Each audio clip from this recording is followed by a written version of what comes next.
Guy. Today we're going to talk about toilet paper economics. Something incredible happened just a few days back in the market, right?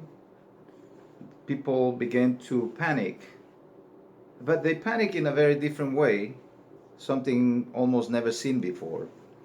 Uh, because this time around, the crisis that we are facing is a health crisis along with an economical crisis. They both have been impacted one another. And I was stunned by looking at people running, and some of them toyfully, playing around and trying to get toilet paper for some reason. You saw some of the videos out there and pictures of people toilet paper up to the wall, and I like to think that there's a meaning behind this. So I've been thinking about it for a few days, and this is my take. We had previously many crashes of the stock market, and we had some health crises. We had the SARS, the MERS, HIV, different types of crises, but they had never been together in terms of this, probably maybe the last 70 years or so. They always were separate issues. They affect each other in a bit, but more than anything else, a health problem is a health problem, a financial problem is a financial problem. But at the end, we know that economics and health affects us all. So what happened here? Well, this little thing here that you see, toilet paper, has been in the West, more than anywhere else, a symbol of prosperity and comfort. People feel comfortable. That's why you can see the brands are different. They have multiple styles. You have scented style. It's a sales pitch when it comes to toilet paper. And I didn't realize this until these few days, that all different types of toilet paper, 2-ply, 1-ply, like it's insane. It's like almost like cereal, but for grown-ups. So why do people run to toilet paper? This is just my opinion. I'm not a scientist.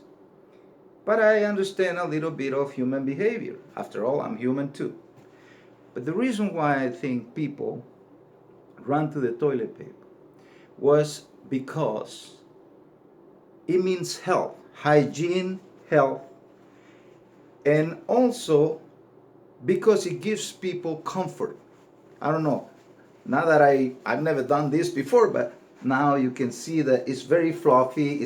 I don't know, for some reason people related this as a reaction to a panic.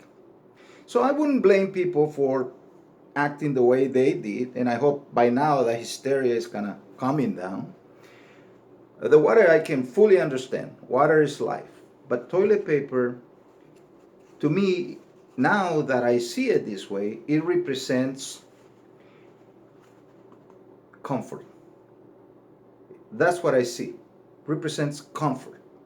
People felt that their health was threatened and they want to be comfortable. And this is like what happens when you go into the bathroom and there's no toilet paper. You freak out. Imagine. All right, now you're starting to get the picture, right? This is very important to people, especially in the West. We are very attached to our toilet paper. And if you have a girlfriend or a wife, you know how important this is. So I'm going to make this short, and I'm going to tell you why is this toilet economics. All right, back in the 80s or maybe 70s, I remember people used to wear gold teeth. Gold was cheap. Not too many people care about it. It was not a form of currency. But when the market crashed, especially in the 80s, and then subsequently in the 2000s, gold starts skyrocketing. Where people, and I'm sure you know, if you're old enough, will pull out those gold fillings and sell them if they were facing a crisis.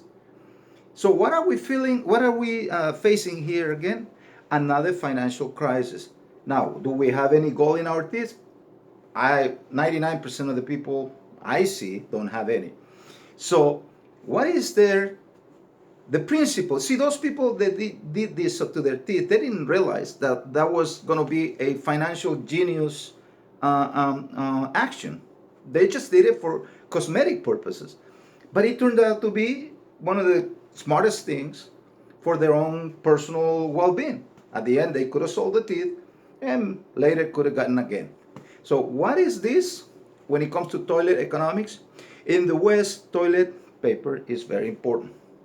So now that everybody got toilet paper out there, obviously you use this every day. Now you could trade this for food if things were to get too difficult. Now, now we know how a reaction can turn into an opportunity for your own well-being.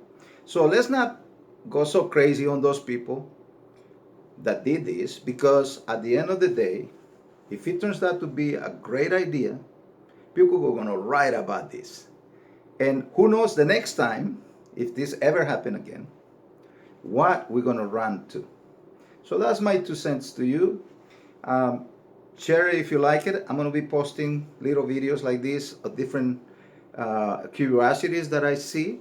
I watch the market every day. I'm not in it. I'm not a financial advisor, and I'm not an economist.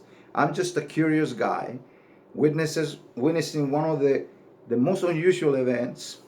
I don't think anybody alive have seen something like this in their lifetime, where healthcare and economics have collided head on. And I hope everybody does well. Stay healthy. We're going to talk about this. We're going to talk about this in later time. So I'm going to tell you some of the things that I've used myself, not only in prosperity but in hard times, to help me get through things. After all, I'm in my mid 50s, and I've seen some things. So I just real quick, I saw the housing bubble, right? I saw the internet crash, and I also saw the savings and loss crisis, right? So I've seen wars develop, not around here, but so there's always a way to get through these things without getting so down on yourself. Remember this: it's not your fault, and we are all in it. So nobody's singling you out, but if you make smart decisions, you might be able to get through this without a scratch. But remember, always help other people, that keep you busy, and you're making a big difference in the world. Follow what they say to you, because you don't want to create chaos. Just follow it and be wise. That's all. Take deep breath and ride the wave. I'll see you next time. And if you like the video, share it. I don't know.